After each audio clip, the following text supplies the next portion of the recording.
and wealthy. How do they do that? Sounds unlikely. Remember, Schlong, it's just a story. Oh, yes, I forgot. Sorry. Never mind, Schlong. Tell about the leaders of the two kingdoms. Well, the leader of Russia was a handsome man named Dmitri Kisov, who was much beloved of his people. In fact, he studied in the USA, receiving a degree in marketing and management from the Burger City University. The leader of America at the beginning of their 21st century was an unfortunate Earth person known as President Merkin Muffley. It was shortly after his election that the American economy collapsed completely. This was known as the Second Great Depression because the people were so depressed. Merkin Muffley! Whoa, what a pocky-dotty name! Thank you, Schlong. I think we'd better begin our play. This is the story of how Earth ceased to be. Merkin Muffley! Schlong. Yes, what? Why don't you go soak your fable in a tub of cold donk?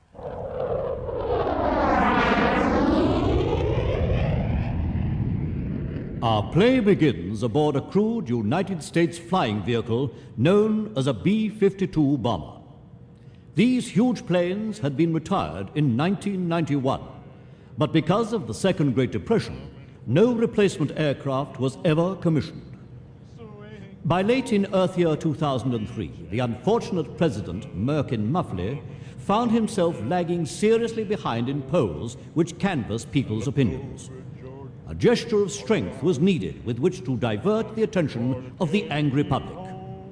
President Muffley ordered the huge fleet of ancient B-52s back into the skies, circling around their former adversary on a 24-hour alert. The polls showed that the Americans liked this sort of thing. You want one of these here kosher dill pickles, Ace? Mighty tasty. Nobody on board believed that the elderly bombs they carried would ever be dropped. The crew approached their tasks with a mixture of resignation and boredom. Tater salad, Ace. This B-52 is approaching its fail-safe point. Once it reaches this geographical position, it will turn and head back to America, to Burleson Air Force Base. In the cockpit is the plane's commander, Major Noah W. Kong, known to the rest of the crew as King.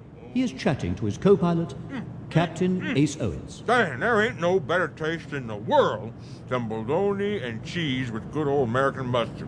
Well, there may be one better taste, but I ain't gonna get any of that till I get back home. Now, where did I put my reading material? Ace, you seen my reading material? Ace, wake up, girl. What? Come on, you're still on duty. Oh, no, King. I was just, meditating. Here's your magazine. You can't fool me, little lady. I seen you nod off during the second chorus. Dagnabbit, Ace, even if you don't believe, it wouldn't hurt you to raise your voice to the Lord once in a while. Helps to clear the lungs.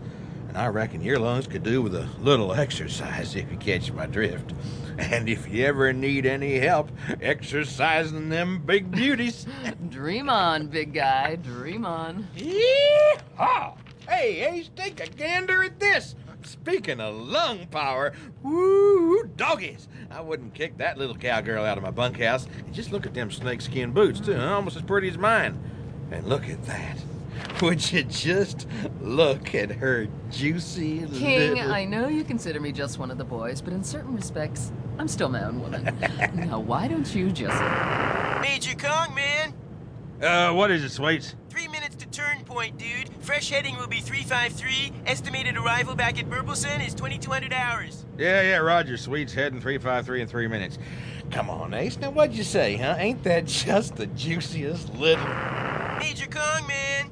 What is it now, Sweets? Hey, I scored a truly excellent batch of peanut butter cups just before takeoff. You want to try one? No, thanks, Sweets. Hey, man, good chocolate's getting scarce. How about a Mars bar, dude? Imported direct from England. Forget it, Sweets. I got my own entertainment up here in the cockpit. Boy's got candy where his brain should be. Still, he's a darn fine navigator. Hey, King. This one kind of reminds me of that brunette you had waving you off after the debriefing in Washington.